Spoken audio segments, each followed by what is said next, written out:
Alors, je salue toute la grande assemblée de Dieu, qui nous sommes tous réunis ensemble. On va avoir un bon temps ce soir pour apprendre sur justement le baptême dans l'eau et tout ça en préparation du baptême, justement pour ceux qui veulent passer par les eaux du baptême dans l'eau.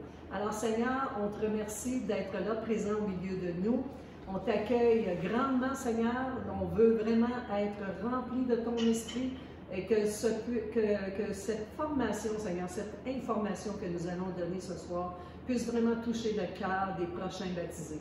On te remercie d'être toujours présent dans notre vie, puis on veut opérer sous la bannière de ton Saint-Esprit, Seigneur. On veut opérer vraiment dans la mesure où tu nous appelles à aller et faire des disciples, Seigneur, et les baptiser au nom du Père, du Fils et du Saint-Esprit. C'est là notre mandat, Seigneur, et c'est ce que nous voulons accomplir en commençant par ce cours ce soir.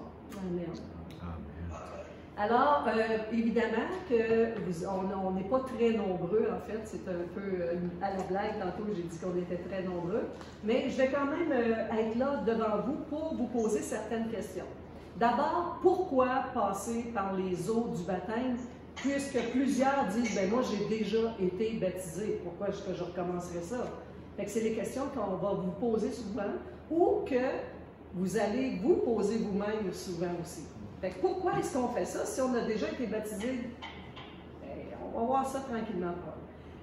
De un, dans Marc 16, 15 et 16, Jésus dit « Allez et faites, allez par tout le monde et prêchez la bonne nouvelle à toute la création. » Ça, c'est un premier mandat qu'on a envers Dieu, d'aller prêcher la bonne nouvelle à toute la création. Toute la création, c'est vous, c'est moi, c'est les voisins, c'est les amis, c'est la famille.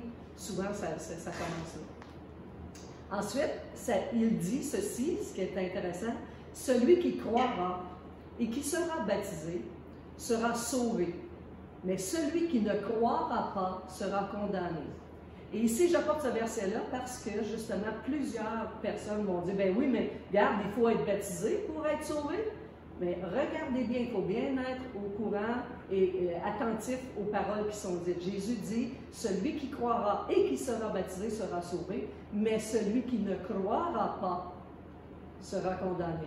Alors, qu'est-ce qui fait qu'une personne peut être condamnée? C'est celui qui ne croit pas. Évidemment, vous allez voir que Jésus comprend très bien que celui qui croit va éventuellement passer par les eaux du baptême, parce que c'est ça qui est la démonstration qu'on va voir un petit peu plus tard. Donc, le mot lui-même, baptême, qu'est-ce que ça veut dire?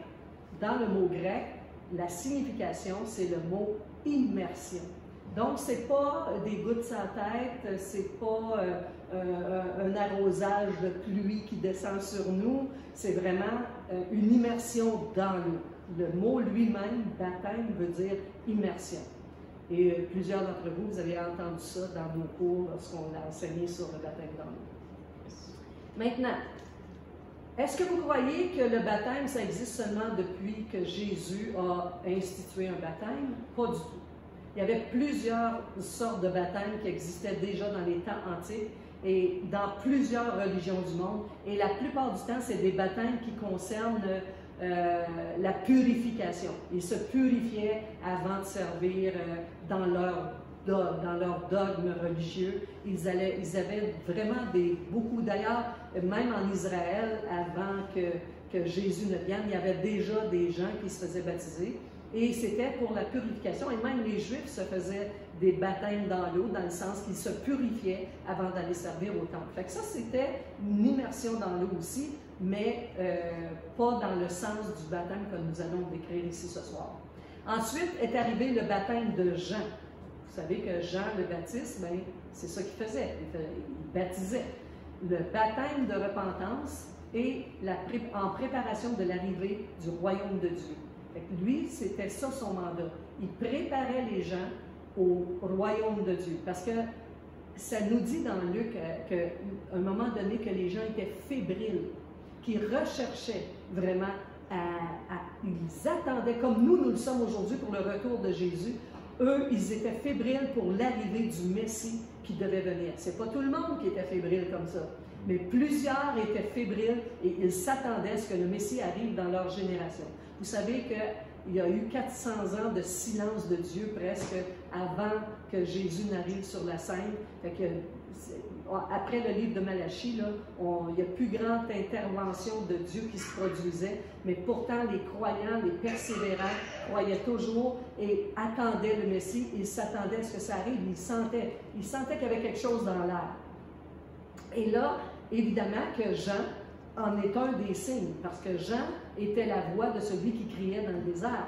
Il venait justement pour enseigner que le royaume de Dieu allait s'installer sur la terre, et il appelait les gens à se repentir, les Juifs comme les non-Juifs, mais c'était principalement les Juifs qui écoutaient Jean à ce moment-là, et plusieurs des Juifs sont devenus les disciples de Jean, et ils sont passés par les eaux du baptême.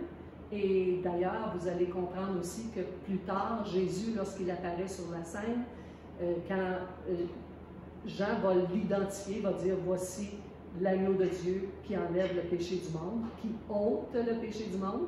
Hein, c'est différent de celui qui couvre les péchés seulement. Celui-là, il ôtait les péchés du monde et il était le Messie qui devait venir. Maintenant, le baptême de Jean était une chose. Donc, Jean le Baptiste lui disait, « Repentez-vous, car le royaume de Dieu est proche. » Et dans Luc 17, 20 à 21, le royaume de Dieu, Jésus va dire, ne vient pas de manière à frapper les regards, il est au milieu de vous. Il dit, si on vous dit qu'il est là, qu'il est ailleurs, n'y allez pas.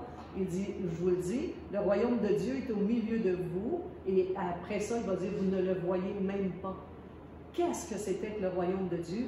Et là, on va voir que le royaume de Dieu, c'est un habitacle de personnes, dont Jésus était le premier, effectivement, qui était rempli de la plénitude de Dieu, et il portait en lui le royaume de Dieu. Donc, les gens qui vont s'associer à Jésus, qui vont croire en lui, vont éventuellement être aussi de ceux qui font partie du royaume de Dieu. Donc, pour comprendre une chose concernant le royaume, c'est comme des gouvernements. Tu sais, un royaume, c'est une gouvernance.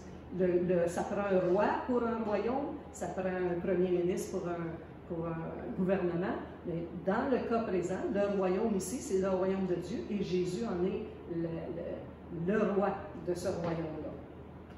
Maintenant, dans Matthieu 3,6, ça nous dit, et confessant leurs péchés, ils se faisaient baptiser par Jean dans le fleuve du Jourdain, si on continue avec Jean. Mais là, on vient de réaliser que le baptême de Jean et Jésus qui dit que le royaume de Dieu est déjà là quand lui est là, à ce moment-là, on doit comprendre que les gens se faisaient baptiser par Jean dans le Jourdain, et Jésus va passer par ces eaux du baptême-là. Je ne donnerai pas toute l'explication de ça, parce que ça a un rapport direct avec un changement de sacerdoce, là, mais il fallait que Jésus accepte c'est-à-dire que Jean accepte de baptiser Jésus, parce qu'il ne dit jamais de la vie, je ne veux pas baptiser Jésus, moi là, il n'est pas question, tu sais, je ne veux pas te baptiser toi, tu es celui qui ôte les péchés du monde. Fait que, oui. Et bien, les gens se faisaient baptiser, puis ils confessaient leurs péchés, mais c'était-tu dans le but d'être pardonné, ou c'était dans le but d'être purifié pour l'arrivée du... Pour recevoir le royaume de Dieu. Okay. Être vraiment purifié pour recevoir le royaume de Dieu. Puis il se faisait dire, repentez-vous car le royaume de Dieu est proche. Ça veut dire, préparez-vous. Il y a un royaume qui va s'établir. Puis tous les Juifs attendaient vraiment le Messie comme étant celui qui allait établir le royaume de Dieu sur la terre. C'est ce qui était prévu dans le fond, dans l'histoire. Mais parce que les Juifs vont le refuser, à ce moment-là, le royaume de Dieu va être reporté. Et c'est là que va entrer en ligne de compte toute l'histoire terrestre de l'Église. Et l'Église, c'est des gens qui croient en Jésus. Maintenant, c'est un grand plan que Dieu connaissait d'avance, mais initialement, si les Juifs avaient reçu Jésus comme leur Messie, s'ils l'avaient accepté comme il est, parce qu'ils s'attendaient, ils voulaient autre chose aux autres. Ils voulaient avoir un roi qui règne, puis qui écrase les Romains, puis qui fait sa place, puis qui établit le royaume de Dieu sur terre. Puis c'est fini, là, le reste des hommes, puis on établit le royaume de Dieu avec les Juifs, et c'est ça qu'ils s'attendaient, et avec tous les prosélytes aussi. Et maintenant, parce qu'ils l'ont refusé, ils l'ont même crucifié, bien là, le royaume de Dieu ne s'est pas établi sur la terre. Mais c'est pour ça qu'à un moment donné, Jésus va dire, c'est lui, l'Élie, qui devait venir. Parce que dans Malachie, on annonce qu'avant l'arrivée du Seigneur, Élie doit premièrement venir. Mais en parlant de Jean-Baptiste, il a dit, c'est lui, l'Élie, qui devait venir. Vous comprenez? Maintenant, lorsque Jésus devait retourner vers son Père, il a prescrit un nouveau baptême. Là, il a parlé d'un autre baptême. Prescrit pour qui? Pour ses disciples. Là, Jésus a dit, à ce moment-là, il devait partir, avant de les quitter, il dit, allez et faites de toutes les nations des disciples, les baptisant au nom du Père, du Fils et du Saint-Esprit. Maintenant, est-ce que vous comprenez la même chose que moi quand je vois le mot disciple? Est-ce qu'un bébé peut être un disciple? Non. Un enfant de 2 ans. C'est assez rare. C'est assez rare. Je ne dis pas 6, 7, 8 ans peut-être, là, mais normalement, c'est des vrais disciples, c'est quand tu es rendu adulte et tu fais tes propres choix. Tu n'es pas sous la bannière de tes parents. Parce que quand tu es jeune, tu as un cœur d'enfant. Puis j'écoutais Jésus encore dans le film The Chosen. Là, il parle aux enfants puis il leur dit si seulement parce qu'il a commencé ça commence avec des enfants. Puis là il dit si seulement mes prochains disciples seraient comme vous. Il dit j'aurais pas de misère puis il prêcherait parce que les autres commençaient déjà à dire qui était Jésus. Là. Ouais, fait qu'elle dit si mes disciples étaient comme ça, j'aurais pas de trouble. Mais maintenant, ici, il dit vraiment, allez, faites de toutes les nations des disciples. Il faut faire des disciples. Un disciple, c'est quelqu'un qui a renoncé à sa propre vie pour accepter que Jésus devienne maître de sa vie. Tu as fini d'être le maître de toute ta vie. Tu deviens quelqu'un qui accepte que Jésus règne sur ta vie.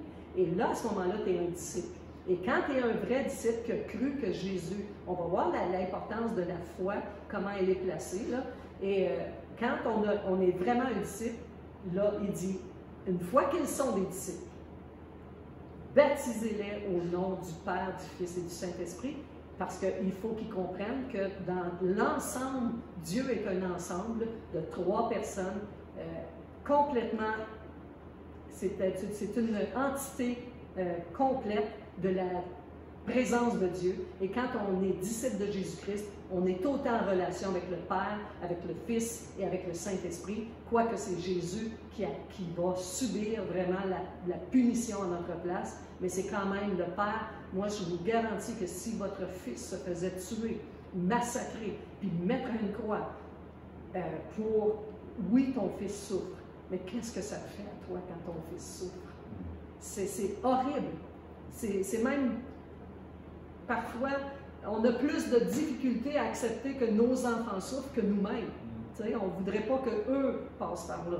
On voudrait leur éviter la souffrance. Mais là, le Père a accepté qu'il soit dans la souffrance et le Fils a accepté que Jésus, le Fils, soit dans la souffrance. Et le Saint-Esprit a coopéré avec ça. L'Esprit de Dieu, il y a des sentiments. Ça nous dit à plein d'endroits que n'attristez pas le Saint-Esprit de Dieu. Fait que le Saint-Esprit peut être en tristesse. C'est important de réaliser que quand il dit au nom du Père, du Fils et du Saint-Esprit, il dit de comprendre que le baptême, quand tu vas aller dans les eaux du baptême, que tu es un vrai disciple, c'est toute la personne de Dieu, les 3 personnes de Dieu qui sont présentes. Amen? C'est intéressant. Donc, plus tard, nous voyons que ceux qui avaient été baptisés du baptême de Jean, ils durent se faire baptiser encore du baptême de Jésus cette fois-ci.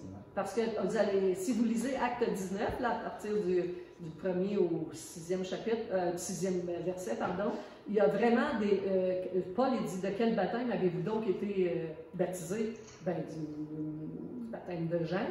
Il dit, OK, c'est quoi l'affaire? Puis là, on va voir que Apollos, lui qui était instruit dans la voie du Seigneur, il enseignait avec exactitude ce qui concerne Jésus, bien qu'il ne connût que le baptême de Jean. Ça, c'en est un autre. Hein. Ça, c'en est un là, qui avait été baptisé du baptême de Jean. Puis regardez ce que ça dit.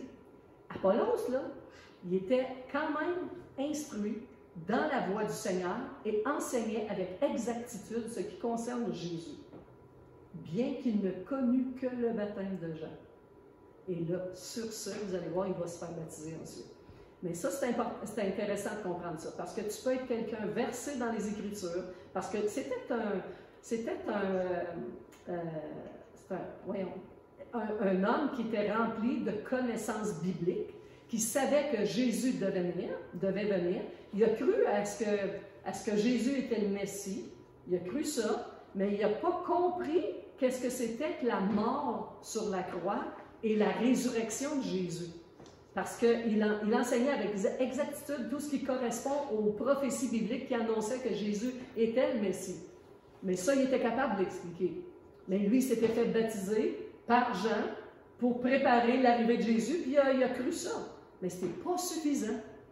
Moi, j'ai cru toute ma vie que Jésus était mort et ressuscité d'entre les morts, mais ça n'allait pas plus loin.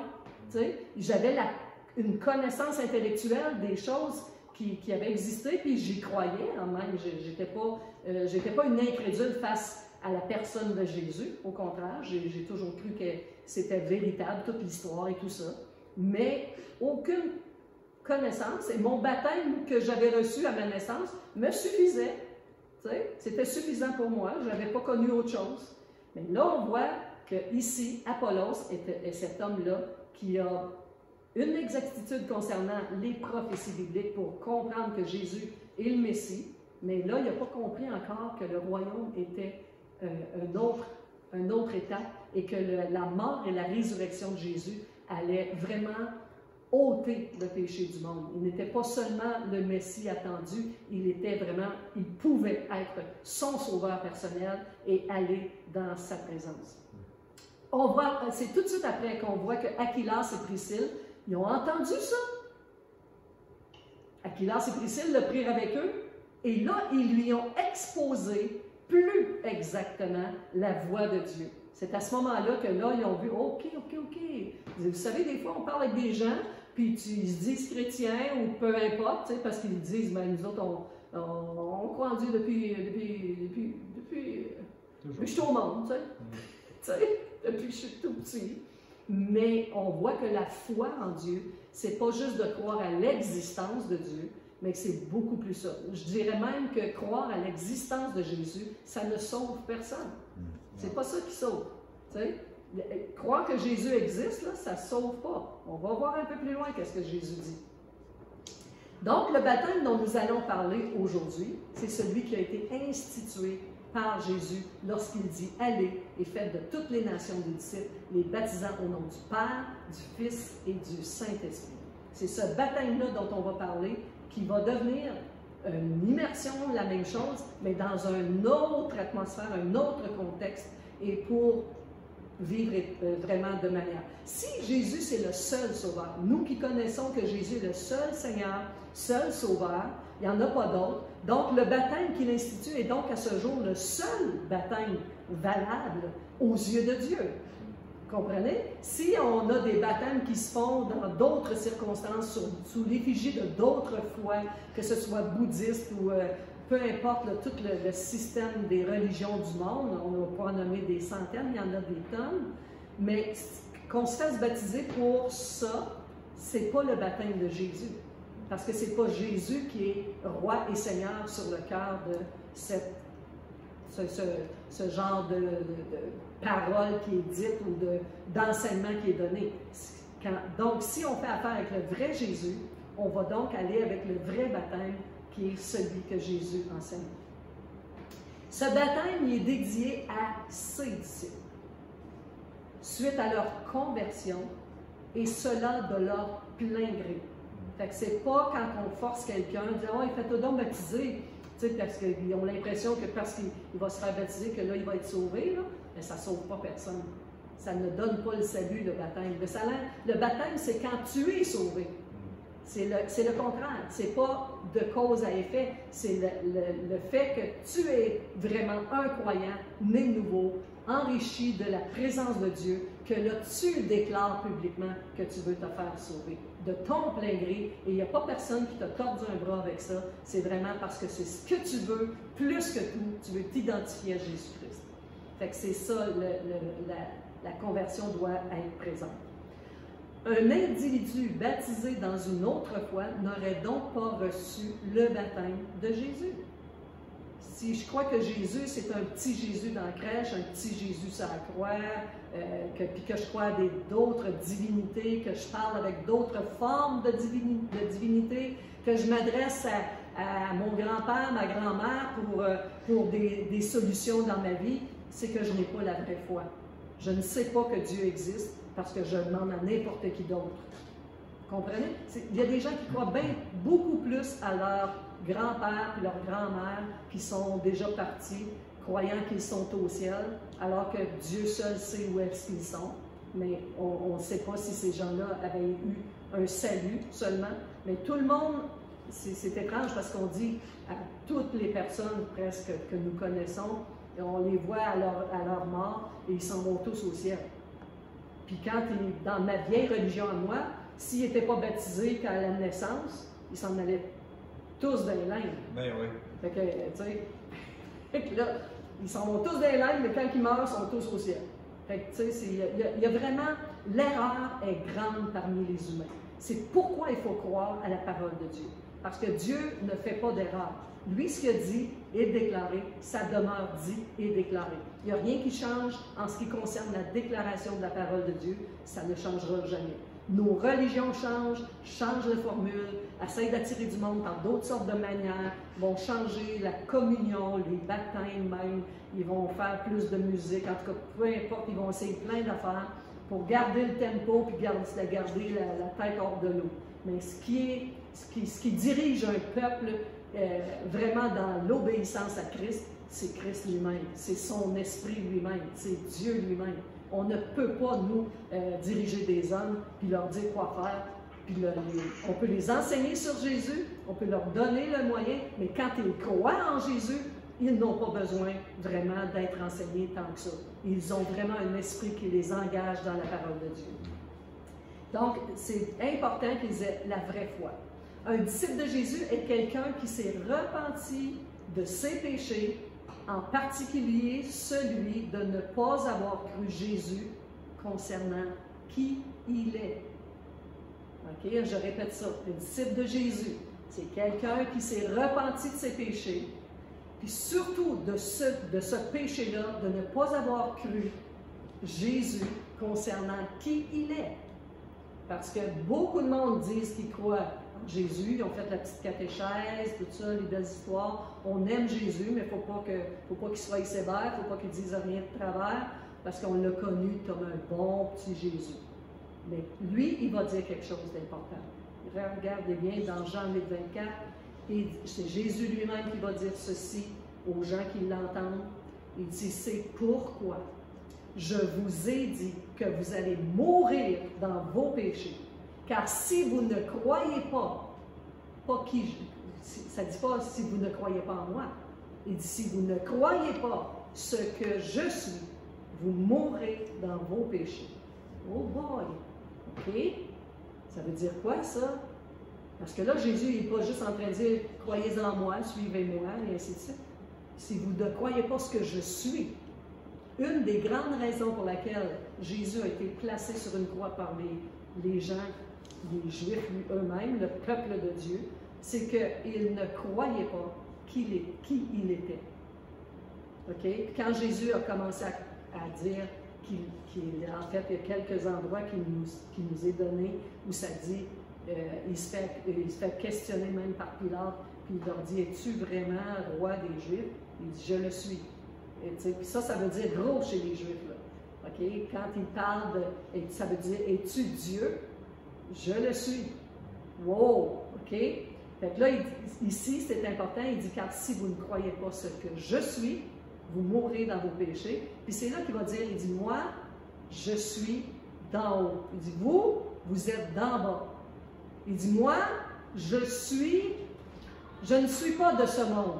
Il dit, vous êtes de ce monde. Fait que c'est important de bien réaliser ça. Fait que quand Jésus dit ça, là, il est en train de dire, je ne suis pas fait comme vous autres. Je ne suis pas du même royaume que vous autres. Je suis différent. Et je ne viens pas d'ici. Mon royaume n'est pas de ce monde, que dit Jésus à Pilate. Mon royaume n'est pas de ce monde.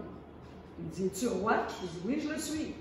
Il dit, mon royaume n'est pas de ce monde, parce que s'il était de ce monde, tu ne pourrais pas faire ce que tu fais là. OK? Fait qu'il reste vraiment accroché à cette impression forte qu'il faut croire en qui il est pour être un vrai disciple. Parce que beaucoup de gens vont dire qu'ils croient en Dieu, encore une fois, qu'ils croient en Jésus. Mais dites-leur que Jésus, c'est lui qui a créé le ciel et la terre. Hein? Non, c'est Dieu. Jésus est Dieu. OK? Fait que c'est là. Donc, quels sont donc les prérequis pour pouvoir recevoir le baptême de Jésus? Ça serait quoi un prérequis pour recevoir le baptême de Jésus? Est-ce que je peux avoir quelques réponses ici? Ben, croire que Jésus est Dieu et qu'il est venu pour nous sauver. L'avoir accepté. OK. Croire que Jésus est Dieu, qu'il est venu pour nous sauver et de l'avoir accepté. D'autres réponses? C'est bon, ça? On va aller voir quelques réponses. Oui. Là, quels sont les prérequis pour pouvoir recevoir le baptême de Jésus? Il y a quelques prérequis. Évidemment, ça comprend tous ceux-là. Se repentir de ses péchés. Si tu ne réalises pas que tes péchés t'ont condamné et que tu as besoin d'être pardonné, si tu réalises, ça c'est comme quelqu'un qui a fait vraiment du mal à un autre, mais qui ne le réalise jamais. Ah, j'ai pas fait mal, c'est pas si pire que ça, j'ai rien dit de si grave. Tu sais, tu ne reconnais pas tes erreurs. Fait que ça, c'est se repentir, c'est reconnaître qu'on a péché contre Dieu, péché contre le ciel, contre la terre, contre tout. En fait, on est pécheurs. Si tu ne reconnais pas que tu es un pécheur, puis parce que beaucoup de gens disent « Ah, je n'ai pas de péché, moi. » Tu sais? Souvent, quand tu leur parles le mot péché n'est plus tellement utilisé dans notre génération. Vous allez entendre ça à l'église, mais ailleurs, ne parlez pas de péché, à moins que ce soit en blague. Ils vont le dire en blague. Mais, puis c'est vraiment flagrant. J'ai entendu ça souvent à quelqu'un à qui je parlais de Jésus. Puis il me disait, moi, j'ai pas ça, moi, j'ai pas de péché. J'ai dit, tu viens d'en commettre un.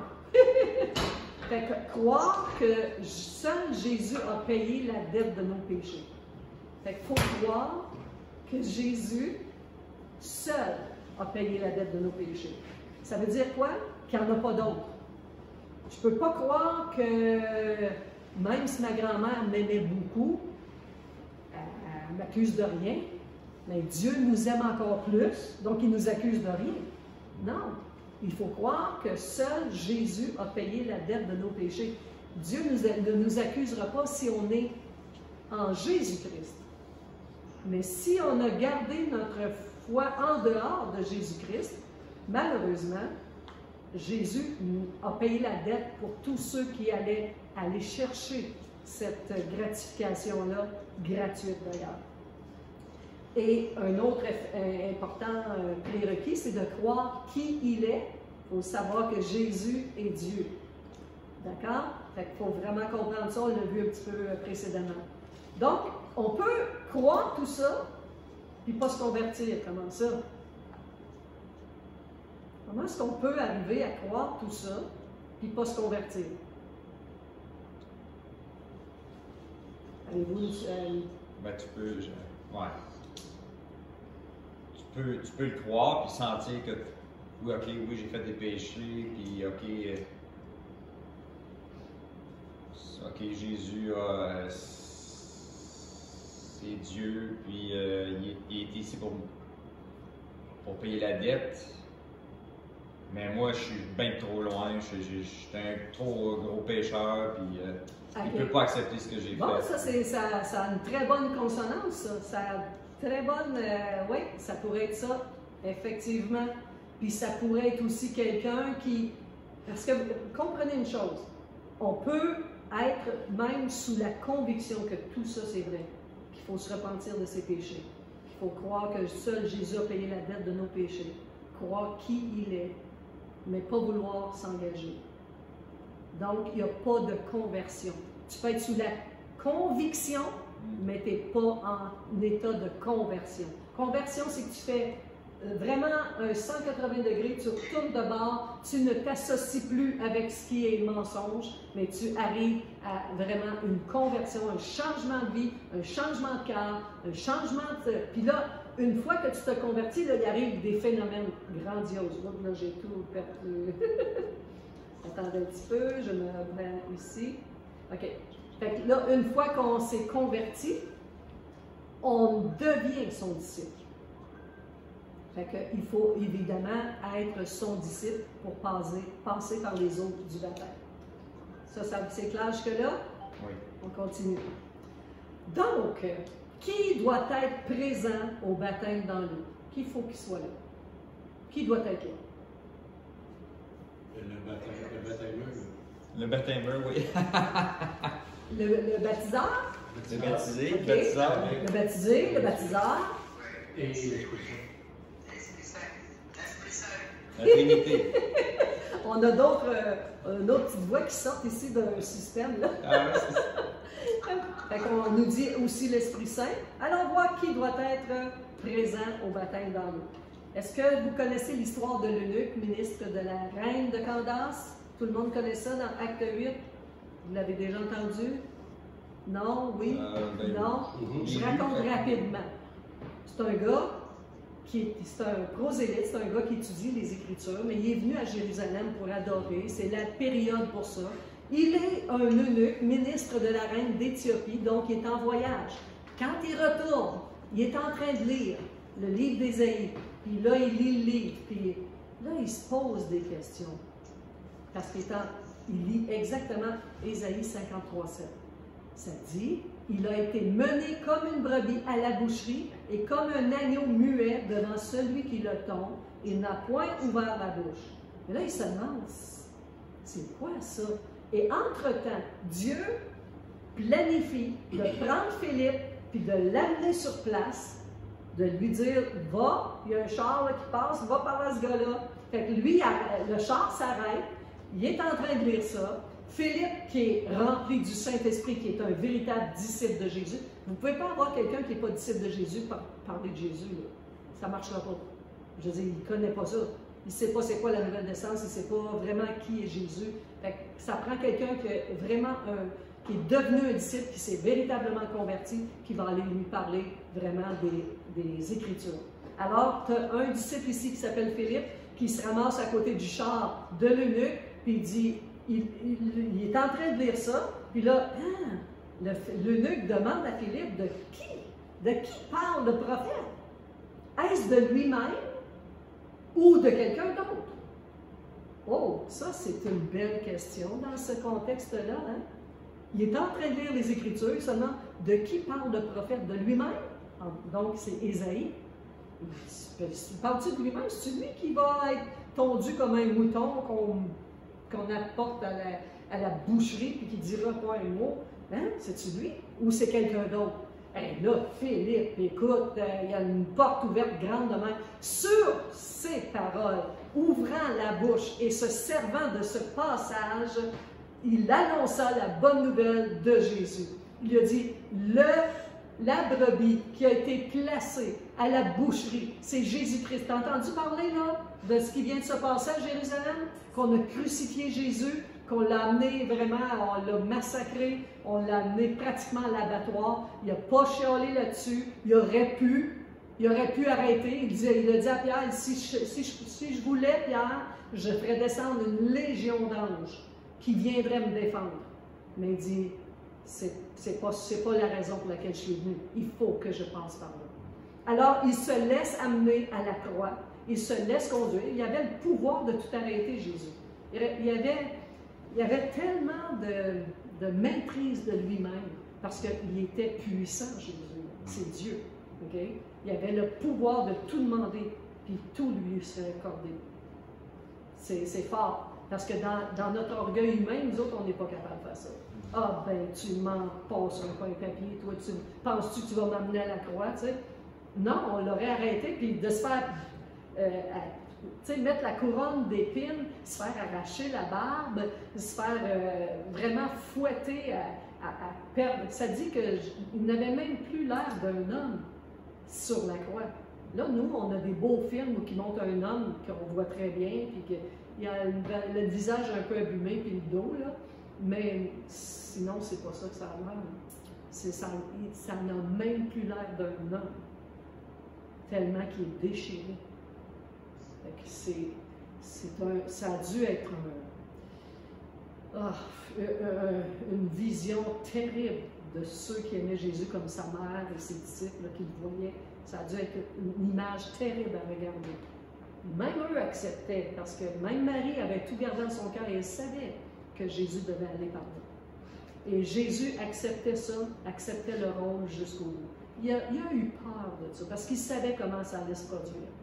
Il a vraiment eu peur, il a fait de l'angoisse majeure. La veille, il a prié son Père, si c'est possible, d'éloigner de moi cette coupe-là. Ça, c'est la coupe, ça veut dire cette période-là. On peut-tu le faire autrement? On pourrait-tu sauver le monde d'une autre façon? Parce que là, il a tellement eu peur. C'était de l'agonie extrême. Parce qu'il ça dit que même sa sueur, c'était comme des grumeaux de sang. Moi, je ne sais pas si vous avez déjà vu une femme accoucher qui, quand elle serre tellement, elle force tellement que les veines lui perdent dans le visage, c'est juste un accouchement. Mais quand Jésus avait des sueurs, de l'angoisse jusqu'à suer des grumeaux de sang, c'était horrible comme angoisse. Fait que si vous pensez que Jésus n'avait aucun sentiment et qu'il était capable, parce que lui est Dieu, là, non, il était dans sa chair 100% aussi. Il portait la divinité 100%, la plénitude de Dieu à 100%. Mais sa chair subissait le même sort que nous aurions subi si on avait été là. Mais nous, on aurait craqué à elle. Fait que lui, il ne fallait pas qu'il meure là. Après ces blessures-là, après les blessures qu'il recevait avec les coups de fouet et tout ça, il fallait qu'il toffe, il fallait qu'il apporte sa croix, il fallait qu'il endure encore, il ne fallait pas qu'il meure sur le champ. Et vous savez que le diable a essayé de le faire mourir plusieurs fois jusque-là. Le diable essaie de tuer Jésus depuis sa naissance. Mais à ce moment-là, précisément, il ne fallait pas qu'il aille jusqu'à la croix. Fait qu'il s'est rendu et il est mort précédemment d'une façon dont il a choisi, parce que Jésus avait le pouvoir sur sa vie. Et là, vu qu'il était crucifié, vous savez que Jésus est décédé précédemment parce que la crucifixion, ça dure longtemps. Ça dure très longtemps. Et il savait que comme la Pâque s'en venait, les gens devaient le tuer. Avant.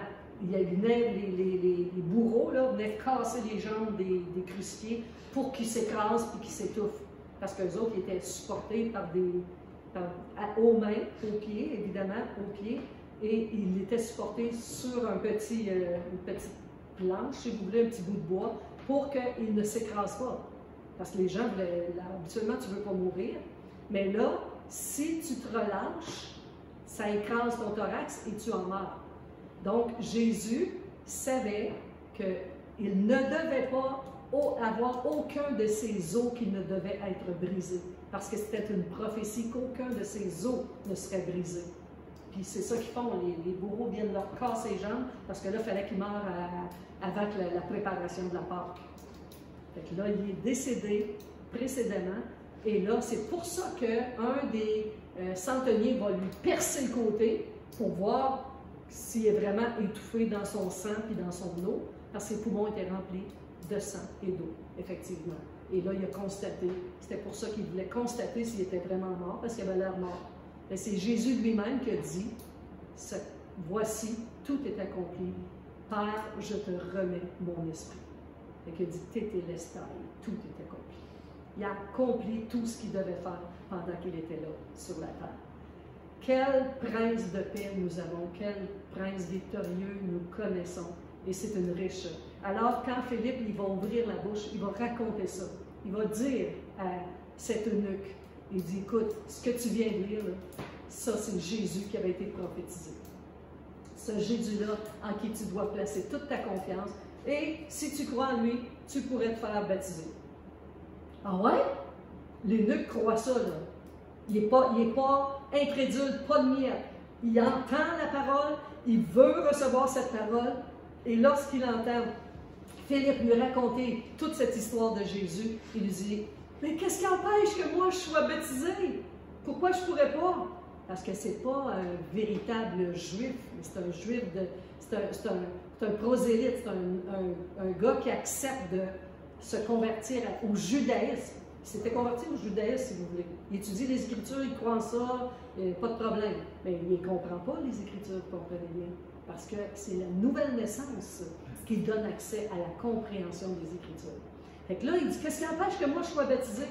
Ben là, il dit, écoute, t'as l'air à croire pas mal fort, mais si tu crois de tout ton cœur, cela est possible.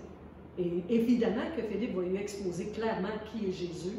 Il n'est pas simplement un Messie, un homme envoyé par Dieu, mais Dieu lui-même. Vous comprenez? Fait que là, l'eunuque, il dit, ben je crois que Jésus est le Fils de Dieu. Mais quand il le dit, il comprend, c'est comme s'il dit, je crois que Jésus est Dieu le Fils. Que c'est pas juste, comme moi là, la Bible dit que nous sommes des enfants de Dieu. Fait que je pourrais dire, si j'étais un homme, je suis fils de Dieu. Ben, quelle différence qu'il y a entre moi et Jésus si on est fils de Dieu tous les deux? C'est que moi, je ne suis pas Dieu. Je ne suis pas Dieu le Fils. Mais Jésus l'est. Jésus est Dieu. Puis c'est pour ça tantôt qu'il disait, si vous ne croyez pas ce que je suis, vous allez mourir dans vos péchés. Et ici, il dit, je crois que Jésus-Christ est le Fils de Dieu. Il voulait dire, je crois qu'il n'est pas né ici, lui. Il est né de Dieu. Il est né d'en haut. Je connais Marie, je connais Joseph, mais il n'est pas né de ces personnes-là. Il est né d'en haut. Marie l'a porté, elle ne l'a pas même conçu. Tu sais? Fait qu'il comprenait ça. Alors, il dit, si tu crois de tout ton cœur, cela est possible. Mais je le crois. Alors, il fit arrêter le char. Et Philippe et l'eunuque descendirent tous deux, pas dans un trou d'eau, dans un endroit où il y avait de l'eau. Parce qu'il y en a qui disent qu'il a trouvé un trou d'eau, puis il l'a baptisé là-dedans. Non, c'est une immersion, le baptême. Fait que c'était un plan d'eau. Ils trouvèrent de l'eau tous deux, et Philippe baptisant l'eunuque. Donc, la question qu'on se posait, c'est qui doit être présent? Bien, si jamais vous amenez quelqu'un à Christ, puis que vous n'avez pas accès, puis que la personne veut se faire baptiser, trouvez de l'eau, et si vous êtes un véritable disciple, vous pourriez le baptiser. Idéalement, dans le genre de pays dans lequel nous vivons, à cause des saisons et tout ça, souvent on va attendre puis on prépare des dimanches où on dit ça va être le baptême, il va y avoir un baptême dans l'eau. Mais sinon, on ne serait pas en défaut si je suis un véritable disciple puis que je conduis quelqu'un à Christ puis que je le baptise parce qu'on est près d'un plan d'eau. Bien, on pourrait, s'il est incommodé par le fait d'attendre, mettons, une semaine, puis fait qu'on pourrait le faire. Donc, alors, en principe, les personnes présentes au baptême que Jésus institue sont le baptiseur, il faut que ce soit un disciple de Jésus, et le baptisé, qui lui est un nouveau disciple de Jésus. Il faut bien s'assurer que la nouvelle naissance a eu lieu. D'accord? Fait que ça, c'est important. Donc, le baptême, est-ce que ça sert à la purification de nos péchés? Non. Non? Juste un non? Est-ce que ça sert à la purification de nos péchés? Non. J'ai dit incontestablement non. OK? Mais si on harmonise les Écritures, nous comprenons que seule la nouvelle naissance nous fait passer de la mort à la vie et nous lave de nos péchés. Ça, c'est faux. Harmoniser les Écritures, ça veut dire qu'il faut que tu lises à peu près tout sur le sujet. C'est que tu lis tout ce qui parle du salut, c'est quoi qui donne le salut. Parce que si je prenais le verset que j'ai lu tantôt, où ça disait que tous ceux qui croyaient en Dieu et qui se faisaient baptiser étaient sauvés, si je prends juste cette petite phrase-là, je viens d'enlever toute la foi en ce que le seul moyen d'être sauvé, c'est la nouvelle naissance. Mais c'est sûr qu'il faut que je lise tout ce qui parle de ça. Et quand ici, on dit harmoniser les Écritures, ça veut dire qu'on peut prendre tout ce qui s'installe entre la Genèse et l'Apocalypse et lire sur le sujet et comprendre. Et souvent, des enseignements sont donnés justement parce que des gens ont fait des recherches, des gens ont fait cette harmonisation-là des Écritures. Ils peuvent vous amener les versets bibliques comme on le fait ici ce soir, ça ressemble à ça. Là. Fait que seule la nouvelle naissance nous fait passer de la mort à la vie et nous lave de nos péchés. Donc, le baptême dans l'eau, ce n'est pas ça qui nous lave de nos péchés. On va voir un autre passage. Dans Romains 10, ça dit, c'est en croyant du cœur qu'on parvient à la justice. Et de quelle justice on parle? On ne parle pas de se faire rendre justice, là, parce que parce que mon voisin a pris mon terrain, on parle de la justice de Dieu, d'être juste au standard de Dieu. C'est en croyant du cœur qu'on parvient à la justice de Dieu, et c'est en confessant de la bouche qu'on parvient au salut. Si tu es quelqu'un qui a cru au Seigneur Jésus, qui est parvenu à sa justice en naissant de nouveau, automatiquement, tu vas confesser de ta bouche le Seigneur Jésus. Si tu ne parles pas de Jésus, c'est pas normal. C'est comme tu veux cacher ça, tu ne veux pas te faire identifier. C'est en confessant de la bouche qu'on parvient au salut aussi. Fait que les deux conditions sont là. C'est en croyant du cœur et en confessant de la bouche. C'est que tu as confessé que tu crois en lui et que c'est vraiment ça, tu le fais publiquement. Parce qu'on peut naître de nouveau, comme moi je suis née de nouveau dans ma cuisine chez nous. Okay? Ma nouvelle naissance a eu lieu là, mais j'ai confessé à personne, à part de dire à mon mari que j'étais devenue une chrétienne, parce que je ne comprenais pas ce qui venait de m'arriver, c'était tellement grand. Mais quand j'ai rencontré le premier groupe chrétien, quand j'ai assisté et qu'il y a eu un appel en avant, la chaise n'a pas tenu, j'ai dérapé de là, je me suis rentrée en avant et j'ai accepté publiquement. C'est là que j'ai confessé publiquement que j'acceptais que Jésus soit mon seul Sauveur et Seigneur. Mais c'est les deux ensemble qui font qu'on a une véritable conversion. OK? Maintenant, dans 1 Pierre 3,21, ça nous dit « Cette eau était une figure du baptême qui n'est pas la purification des souillures du corps, mais l'engagement d'une bonne conscience envers Dieu, qui maintenant vous sauve, vous aussi, comment? Par la résurrection de Jésus-Christ. » Donc, l'eau, on parle de l'eau dans le temps de Noé, là, mais ça dit que ça n'était pas une figure, c'était une figure du baptême qui n'est pas la purification. OK? Fait que ça dit que le baptême qui avait eu lieu dans le temps de Noé, c'est quoi ce baptême-là? L'immersion de la terre entière, de tous les habitants, sauf ceux qui étaient dans l'arche. Bien, ça ne les purifiait pas de leur péché non plus. OK? Mais c'était un genre de symbole qui n'est pas la purification des souillures du corps, mais plutôt l'engagement d'une bonne conscience envers Dieu qui maintenant vous sauve, vous aussi, par la résurrection de Jésus-Christ. OK? Fait qu'il faut bien distinguer que le baptême n'est pas ce qui sauve, mais c'est la résurrection de Jésus qui nous donne le salut. Cet épisode de Noé annonçait vraiment le baptême pour nous aujourd'hui. Par le baptême, en effet, nous montrons que nous avons été sauvés.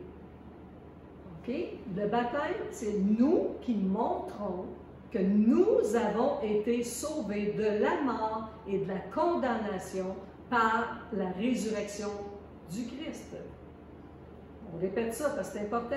On ne se fait pas baptiser pour être purifié. Le baptême, en effet, par là, nous montrons que nous avons été sauvés. C'est-à-dire que la raison pour laquelle on se fait baptiser, c'est pas pour être sauvé, c'est parce qu'on l'est. OK? Fait que ça, on va voir, c'est non pas parce que notre corps est lavé par l'eau, mais parce que, en nous faisant baptiser, nous nous tournons vers Dieu et lui soumettons nos cœurs purifiés, qui ont été purifiés du péché. C'est un engagement, c'est un élan, un symbole de ce que nous voulons. Encore une fois, c'est comme aller publiquement maintenant.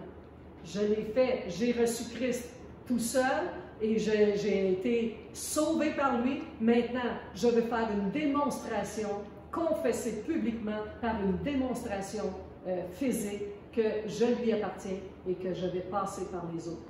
Regardez ce que Romains 6 nous dit. Ignorez-vous que nous tous qui avons été baptisés en Jésus-Christ, c'est en sa mort que nous avons été baptisés? Fait que nous, quand on se fait baptiser, est-ce que vous l'ignorez que c'est en sa mort qu'on se fait baptiser? Immersion. On se fait immerger dans l'eau. On reprend symboliquement la mort de Jésus qui se fait enterrer, qui va être mis au tombeau, et on est complètement submergé par l'eau. Et nous avons donc été ensevelis avec lui par le baptême en sa mort, afin que, comme Christ est ressuscité des morts pour la gloire du Père, de même, nous aussi, nous marchions en nouveauté de vie. Donc, c'est en sa mort qu'on a été ensevelis avec lui par le baptême en sa mort. Et comme Christ est ressuscité des morts, on ressort de l'eau avec une nouvelle intention, c'est de servir Christ avec tout notre cœur et de marcher en nouveauté de vie. Ça veut dire qu'on ne marche plus comme avant. On marchait d'une manière avant, mais on ne marche plus de la même façon.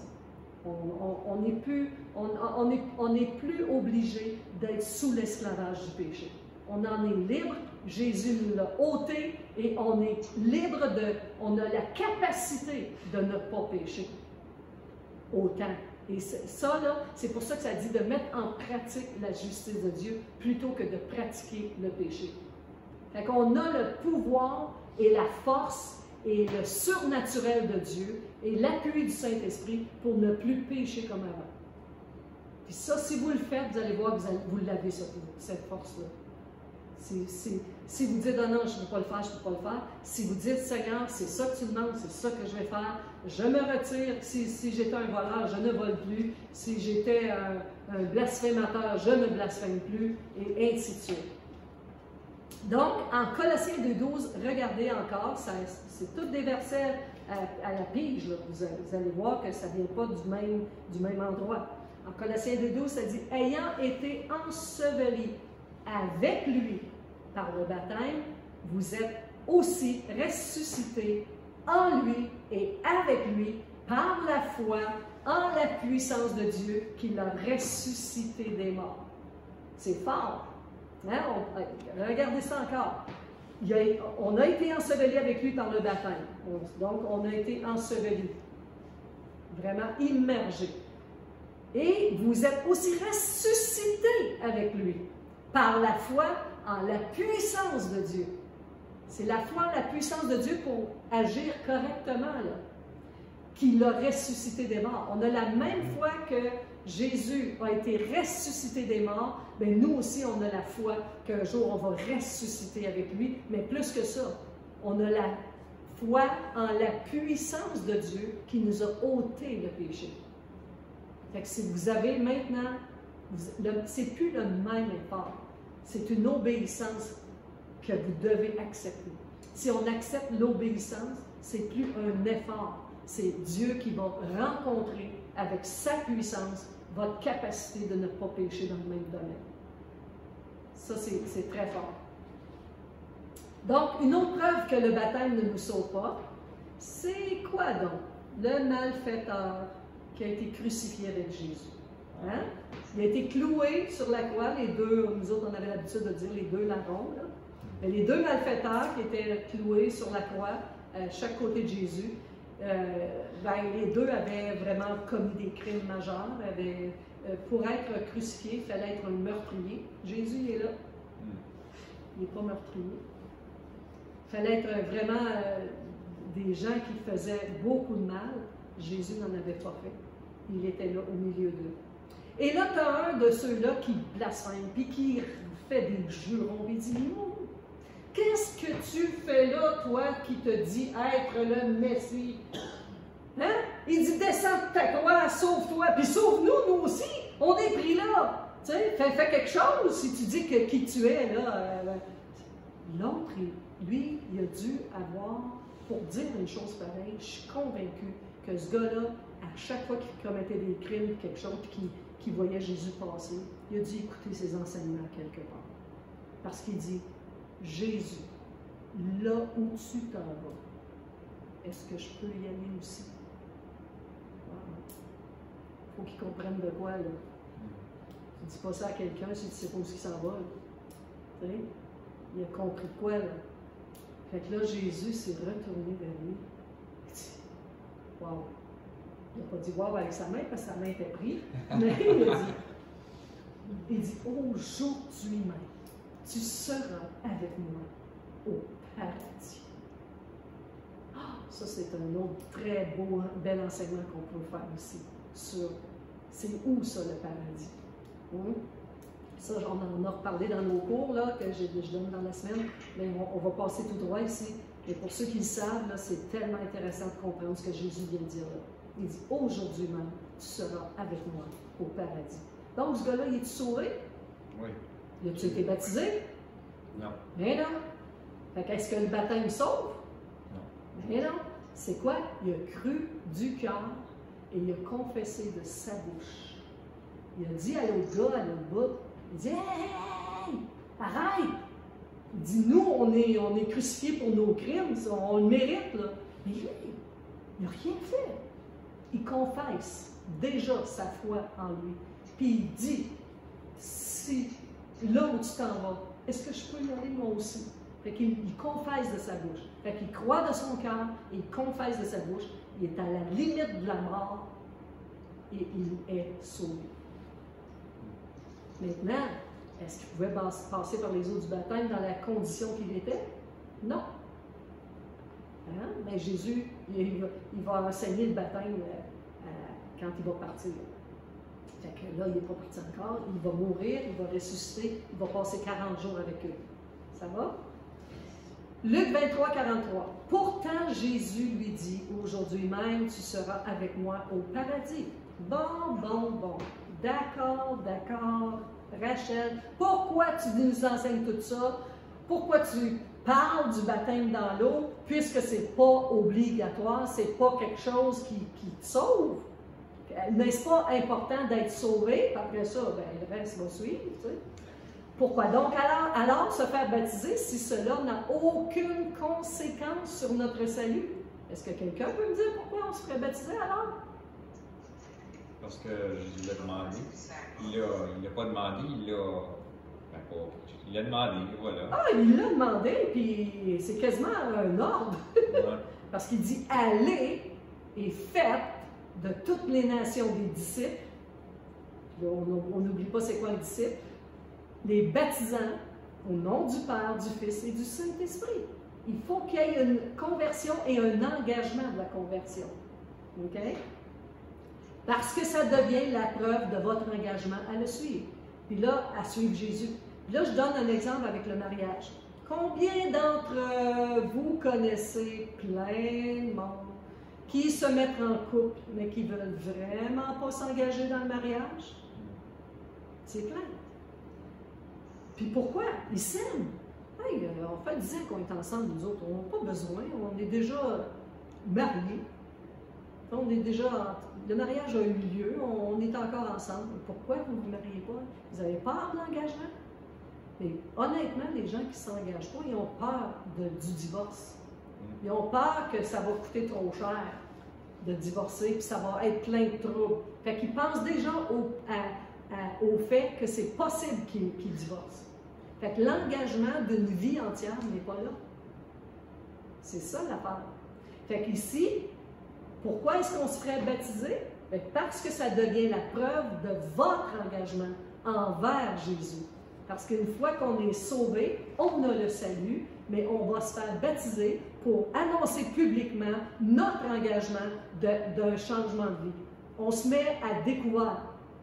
On se met à nu devant tous, on dit aujourd'hui, à partir de maintenant, j'ai une vie meilleure, j'ai été sauvé, non pas parce que j'étais bonne ou bon, mais parce que j'étais pécheur, je me suis repenti de mes péchés, j'ai accepté que Jésus me sauve, j'ai accepté le cadeau qui était gratuit, et aujourd'hui, je vous dis en tout point à tous ceux qui veulent l'entendre que je vais passer par les eaux du baptême parce que Jésus m'a sauvé et que je suis une démonstration de ce que je veux vraiment le suivre. C'est fort. Et c'est la même chose pour le mariage. Je m'engage à vivre avec toi tout au long de ma vie et de ne pas t'être fidèle et ainsi de suite, jusqu'à la mort, ou jusqu'à ce que la mort s'en suive. Il y a vraiment des promesses qui se font là. Ça, la faveur de Dieu, l'alliance qu'il a signée avec nous, il l'a signée à la croix. C'est comme s'il nous a mis la bague de la fiancée à la croix. Il nous a donné une nouvelle alliance. Est-ce que je veux m'engager avec cette alliance-là? C'est la démonstration du baptême dans l'eau. Effectivement, comme tu me disais tantôt, c'est parce que Jésus l'a demandé à ses disciples. S'il demande quelque chose et qu'on ne le fait pas, est-ce qu'on est des croyants?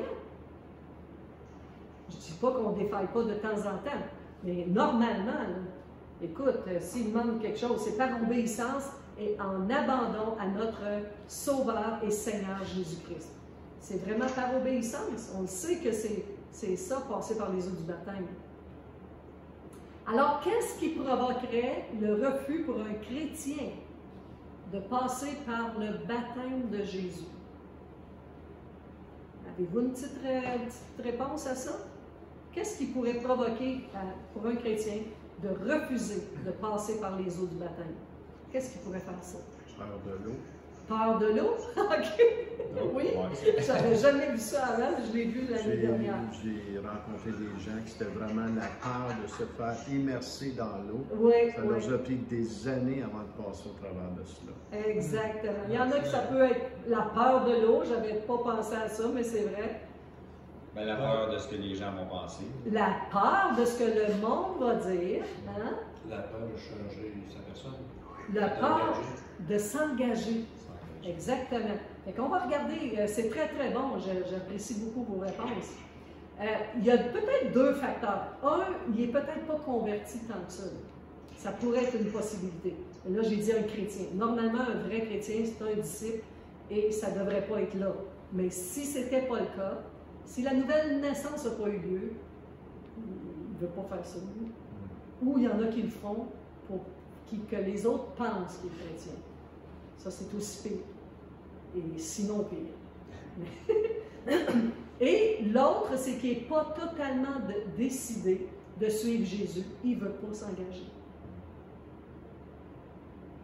J'accepte de venir, c'est le fun. Vous avez un beau groupe, on aime le groupe que vous représentez. J'accepte Jésus, mais vous ne voyez pas le fruit, vous ne voyez pas le changement. Il n'y en a pas. T'sais, ils sont passés en avant, ils ont dit oui, j'accepte Jésus, ils sont venus publiquement. Ils ont dit oui, mais il n'y a pas rien qui vient les chercher. Il n'y a pas rien qui les touche, tu sais. Et on fait ça pour être comme les autres. Puis, fait que après ça, on se fait baptiser de l'eau. Ouais, puis en plus, elle a dit que c'était pas nécessaire pour être sauvé, fait qu'on oubliait ça. Hein?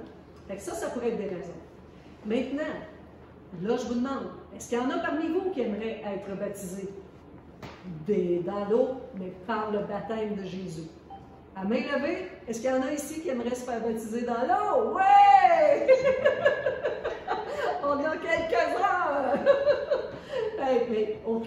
Fait que la semaine qui s'en vient, les prochains baptêmes vont avoir lieu ce dimanche de la Pâque. On va avoir le baptême de au moins une personne qu'on a vue ici ce soir. Peut-être deux. Fait que peut-être trois. On ne sait pas. Il n'y a pas eu de main levée de ce côté-là. Mais dimanche, le 17 avril, donc, on va avoir le prochain baptême ici même. Et on vous encourage à inviter vos amis, à inviter les gens autour de vous.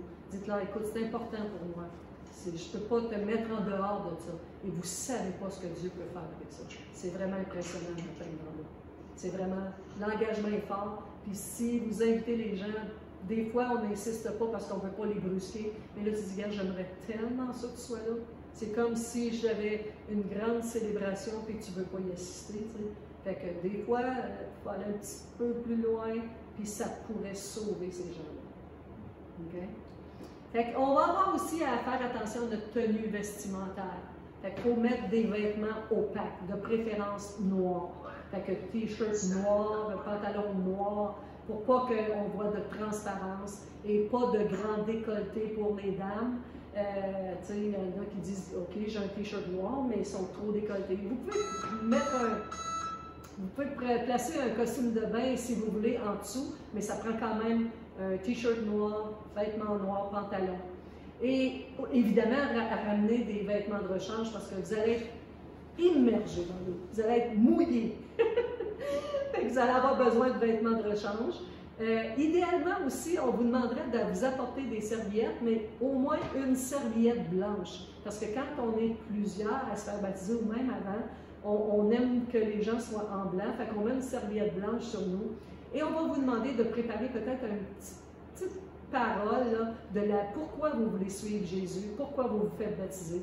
Et on va vous accueillir grandement, on va vous faire témoigner de ça ce dimanche ici.